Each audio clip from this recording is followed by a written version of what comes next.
We have a very whimsical, very fun, very cutesy, hobbity, nerdy project this week. Yeah, we're doing it.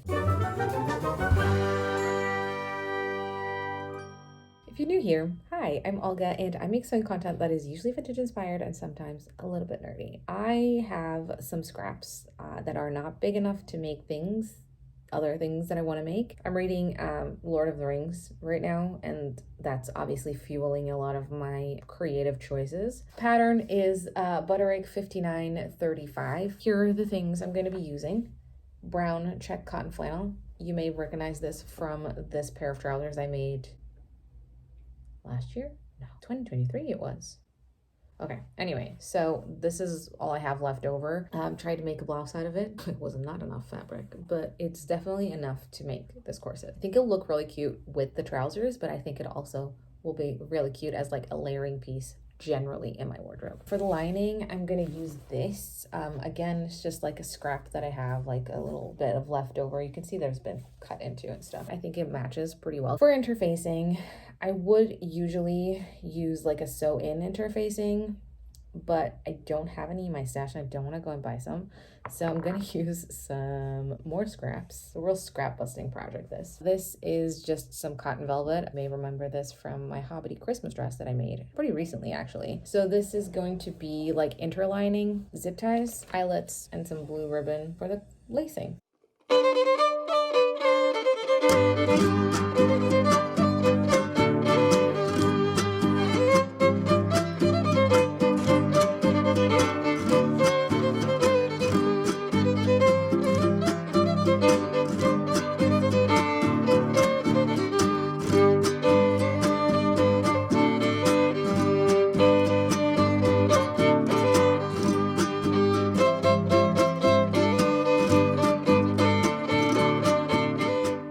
Once I had everything cut out of the flannel, I started clipping the notches and actually pinning as much as possible. This fabric is hard to mark and I need the pattern pieces to cut all the other layers. So I just pinned all the seams on this layer together to avoid getting the pattern pieces mixed up. And honestly, you guys know I love a bit of batch sewing. So this is a kill two birds with one stone situation. Oh, and because the checks on this fabric are so small, it was actually very easy to pattern match without that much planning in the cutting stage. I'm not gonna lie, it was very satisfying to pattern match this.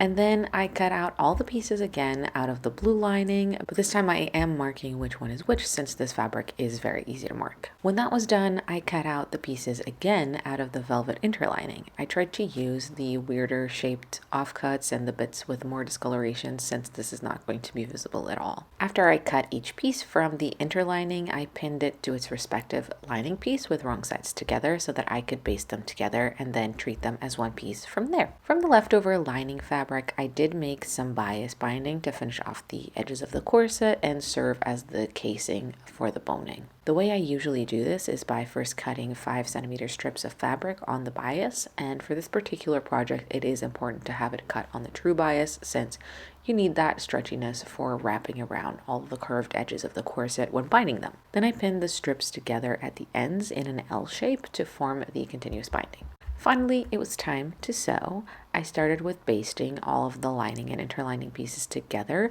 I'm going around all the edges with a pretty long stitch to make it quicker and keeping the stitching within the seam allowance to keep the stitches invisible.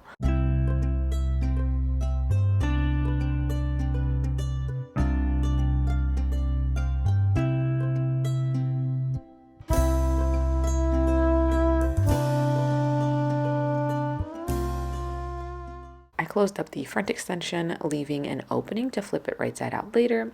This is just a little rectangle that will stitch to the lining around the front opening.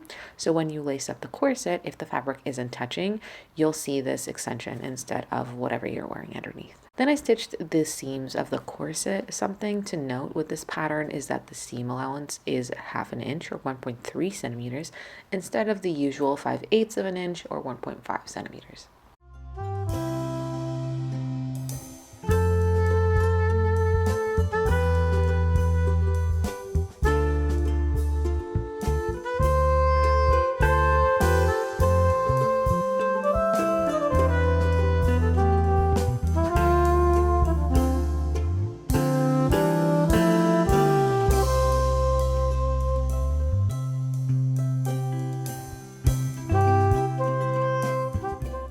Lastly, I stitched all of the little bias strips together. I am making more than I need, but I find it's nice to have bias in my stash. So whenever I am making some, I tend to make more to save it for later. Doing this has been very helpful on many occasions. Now I can trim the excess seam allowance off the bias, flip the front extension right side out, and slip stitch the gap closed.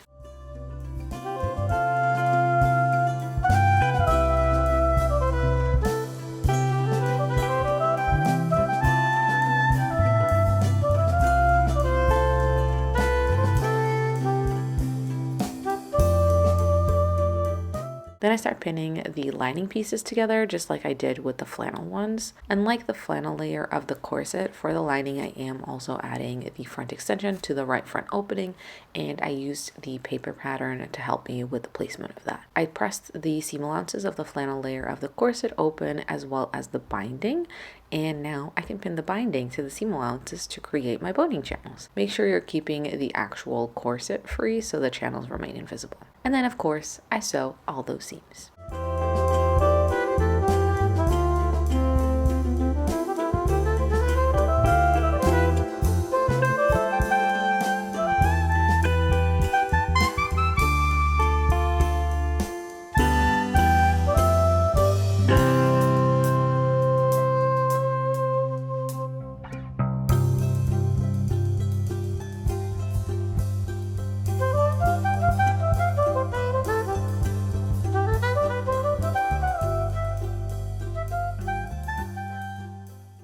After I've added all the boning channels, I like to close them by adding a little stitch in the seam allowance at the bottom edge of the corset. For the boning, I place the zip ties in the channels to mark the sizing, chop them to the right size, file the edge so that it's not so sharp, and then place them back into their channel.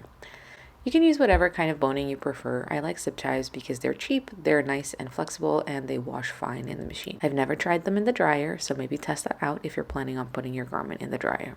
With that, it was time to put the whole thing together. I started with the opening edges. I pinned them together first with wrong sides together. Then I cut some binding to the size of that seam and I pin it to the right side of the corset. Next, I stitched that down on the machine. After that, I trimmed the seam allowances slightly, like maybe a 1/2 centimeter, which I think is 1/4 of an inch. Then I fold the binding over to the wrong side and clip it in place. And then on the machine, I stitch that very close to the ditch to secure the binding on both sides. And then I repeat that for the other opening edge. For the other edges, the process is basically the same, but you have a lot more rounded edges and seams to match, so it really pays off to take your time on this step. I like to match my seams first and clip them together. Here you also want to make sure you're moving the zip ties out of the seam allowance so you don't sew over them. When it's time to pin the binding, you want to make sure you leave a little extra binding at the ends so that you can fold that in and have no raw edges. With seams like this that are quite rounded, I prefer to use a lot of clips to make sure everything stays where it's supposed to. The rest of the process is the same as before. I sew that on, taking my time, trim the seam allowance, fold the binding to the wrong side, clip it in place, and then sew in the ditch or as close as I can get.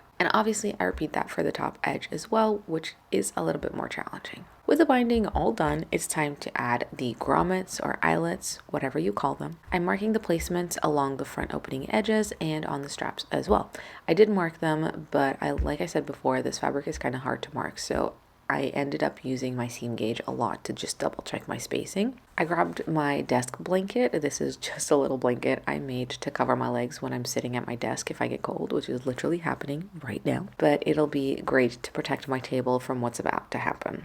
Anyway, I also grabbed a hammer, my eyelet kit, an awl, and some scissors. To apply the eyelets, I start with poking a hole at the marking all the way through the fabrics. I find that synthetic fabrics like this lining need a little bit more coaxing to have the eyelets in, so I will do some tiny snips in the fabric with my scissors until I can fit the eyelet in there. Then I cover it with a ring and place it in the little tool. Basically, there's a little base and then the top bit, which I actually hammer with. I find this super hard to explain, but there is usually a diagram on the back of the box on products like this. And then the most fun part comes when you actually hammer that in place. I recommend that you whack it like once or twice, but quite hard with purpose, rather than lots of little, like small hammerings. I've tried a couple of these kits and this one is by far my favorite, so I would really recommend it. But yes, this took forever because there were 28 eyelets to apply, but once I was all done hammering those in place, it was time to add my ribbon and show you the reveal.